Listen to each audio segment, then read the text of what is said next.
असल्यामुळे त्याच्यात प्रतिक्रिया पुण्यातील फुलसंगी मतदार नगर परिषदेचे उमेदवार होते आम आदमी पार्टी, त्यांना जे आहे ते एका व्यक्तीने धमकी दिली आहे. तुमच्या संतोष देशमुख अशा प्रकारे धमकी दिलेली आहे. मी सांगितलं मगाशी की लोकांमध्ये राज्य सरकारचं जे काही कायदा सुव्यवस्थेचा जो प्रश्न निर्माण झालेला आहे, स्वतःच राज्यातले मंत्री असतील, त्यांच्या सत्तापक्षातले आमदार असतील, ज्या पद्धतीनं खुल्यानं गुंडाइझम राज्यामध्ये चाललेला आहे, त्यामुळे गुंडाइझम मोठ्या प्रमाणात आता आपल्याला पाहायला मिळत आहे. आणि संतोष देशमुख असेल की अनेक प्रकरण महाराष्ट्रामध्ये झालेले आहेत.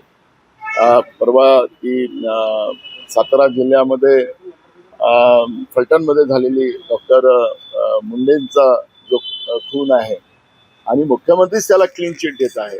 अशा पद्धतीनं जे काही महाराष्ट्रात चाललेलं आहे, गुन्हेगाराला ताकद देणं हे सरकारचंच धोरण आहे आणि त्याचा परिणाम की महाराष्ट्रात कायदा सुव्यवस्था राहिलेला नाही. आजच्या